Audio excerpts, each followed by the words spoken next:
was just driving by and look what I spy. A nice little Toshiba CRT. This could have components. Come on. Yes, component and S-video. Looks like a nice model, maybe a 20, it's from 2002, 27 inch, yeah. All right, well, let's load it up. It's a bubble tube and we'll bring it home and see if it's any good. All right, so I just got it home. This thing's pretty damn heavy for a 27 inch Toshiba. Normally they're not very heavy, but this one seems to be. So I have not turned it on yet. I plugged it in. I plugged my Wii in, but first let's take a look at the TV itself. It's very clean. You can see the top here. Like, I have not cleaned it at all yet. But I will need to clean it a little bit, like around the buttons and stuff like that. But just like these typical late Toshibas, these are the Orion Toshibas, which I know a lot of people don't like. I actually quite like them. They never have input buttons on the front. As you can see, you just got volume, channel, which is why I got this remote, which I'm hoping will work with this TV, to change the inputs. And under this flap, we got composite with the feature where you can plug one cable in here, one mono audio cable in here, like a plug it for a plug and play or something like that. And then you'll have stereo audio. You can see it kind of has the speakers on the sides. Kind of looks like a JVC D series a little bit, style of it. Here's the top, nothing to really speak about there. It does have nice carry handles at least, so I was able to carry it without too much trouble. It's just really heavy for some reason. A Toshiba, and this is from 2002, and the model number, as I mentioned before, is 27A42. That's the model. So definitely a good one. You can see I plugged my Wii in here. But we got two composite inputs on the back. We have S-video, we have RF, and then we got our fantastic component input. And then we have, which on this is probably going to be called color stream. And then we also have our composite output there as well. So I'm excited to see this TV. I have high hopes for this. And I know a lot of these later Toshibas, you can check the hours. So we're going to do that as well. And you need the remote for that. So as long as the remote works with it, then we should be able to do that. So let's try to turn it on. We'll try it even with the remote. We'll be fancy. 3, 2, 1. Yes. Okay, I knew this remote worked, so it's huge. But will the TV work? Yes, and it was used on RF last time. So I'm gonna turn my Wii on here. And we're gonna see if this TV is any good. First, let's test some of the buttons. Volume up. It was high, so I'm glad we checked that. Volume down, let's bring it way down. And we'll do channel up, channel down. Okay, and let's power cycle the TV one more time.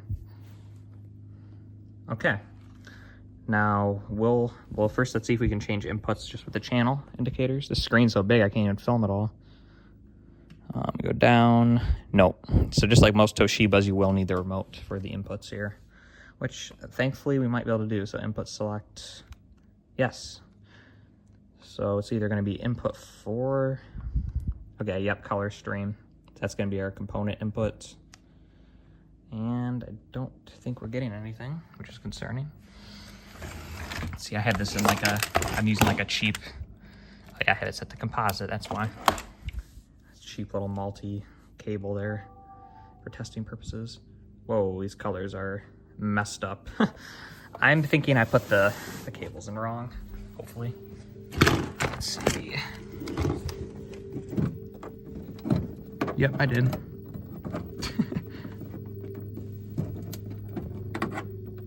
Couldn't see very well when I was plugging them in. Okay, there we go. And right off the bat, this is going to be very good. I don't see any issues honestly with it right now. So let's pull up the test suite and get a better look here at the image quality. So let's do that now. We have sound too. I believe we're getting sound on both sides. I've never had a Toshiba quite like this one before, so I'm curious. I normally have good luck with Toshibas. Okay. Very good. You can see we got a little artifacting up here, but like I always say, that's just the brightness being too high, most likely. I'm trying to get it to focus here. But yeah, very sharp image right off the bat. You can see, stop it. Very sharp, very nice. So let's see if we can get to the menu of the TV here. Menu. So yeah, after messing with this for a bit, I don't see a way to get into the menu with this remote. I tried this button here, but it's not bringing it up. So this remote just must be slightly uncompatible with this TV. But it should be at least good enough to put with it to allow people to change inputs. There might even be a button combination to open it up. But what I really want to do is try to check the hours on this before we proceed. So let's see, I think it's going to be really low hour. So what you do, I believe, is you hold down, volume down on the TV, 6 on the remote, and then you turn the TV on. It's going to be hard to film this, but so it's something like this.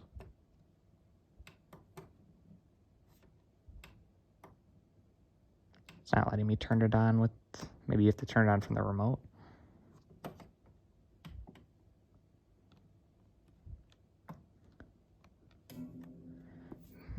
Maybe you don't have to do it as you're turning it on. It's been a while since I've done this.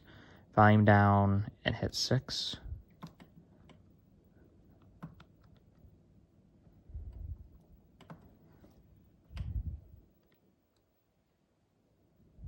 Yep, there we go. Just had to hold it down. Okay. So this is in hex decimal or whatever. So I'm going to have to get a converter and I'll let you guys know what this means. Maybe this means 6 days. I don't know. Let's do the converter and see what it says. So I just used the converter, and it looks like this has been on for 27,000 hours, which is not bad at all for a CRT. This means it definitely has a lot of life left in it. So let's try to change our input again. Yeah, it sucks we can't get into the menus, but it is what it is. I'm glad that it works. Check the geometry. I like to look at one of the consoles just because it makes it look better. But yeah, that is, for not adjusting it, that's pretty much as good as you're gonna get. We got a little interruption there. But yeah, that's pretty damn good without touching anything. It's definitely, like, I wouldn't even bother adjusting this at all. Convergence isn't perfect, as you can see at the top. We have some red separation. Over here, we definitely got some separation. The center is really good, of course. The bottom looks pretty good as well. So it's just in that top kind of area. Bottom right has a little bit too, but overall, this is looking pretty good for not messing with it at all. Let's see, all our colors are looking correct. Let's make sure there's no purity issues. Yeah, this TV is really blanking on this recording here. Black, red, green, blue, and white. So it looks good. No purity issues. And last thing we need to check is the sound.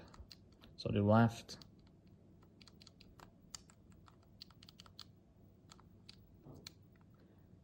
Not getting anything. It's probably because the sound's off.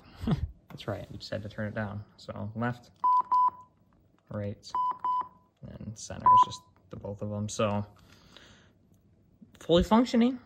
Image quality looks really, really good. I'm gonna pull up a game real quick just so you guys can kind of see in an actual game what it looks like. But this is, to me, looking pretty much as good as you're gonna get without adjusting it. So let's pull up a game real quick. Here we are, we got Battletoads loaded up. See how this looks. Yeah, it looks really good, and this is with component. This doesn't have super big scan lines, making sense. That makes sense. I mean, it's not an aperture grill, but for being a shadow mask tube, this looks really good.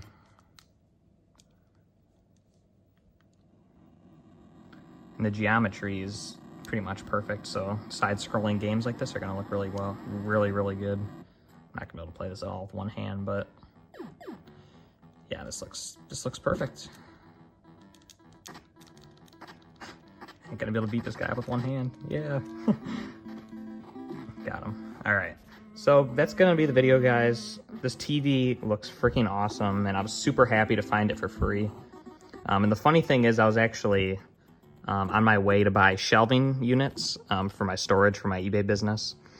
And the shelves were around $140, so I'm hoping this can at least recuperate some of that money that I spent on the shelves. But we'll see. Anyway, thanks so much, guys. Have a great rest of your day, and good luck saving the CRTs. We saved this one. And at the end here, I'm going to put a clip of a TV that I also found the day after that I unfortunately could not save. So rest in peace to that one probably. But anyway, thanks so much for watching, guys. Have a great rest of your day. Bye. I just found a super nice, well, it's soaking wet, but a Sony 36-inch Trinitron. I can't get it, but because I'm on my own right now and I can't pick this thing up. But here's the model. It's a 36 FS100. It's got component and everything, but it's soaked, and unfortunately I gotta leave it. I'll let some people know that I know in the area that would be interested in this, and hopefully we can get it saved. But yeah, I can't save this one, unfortunately.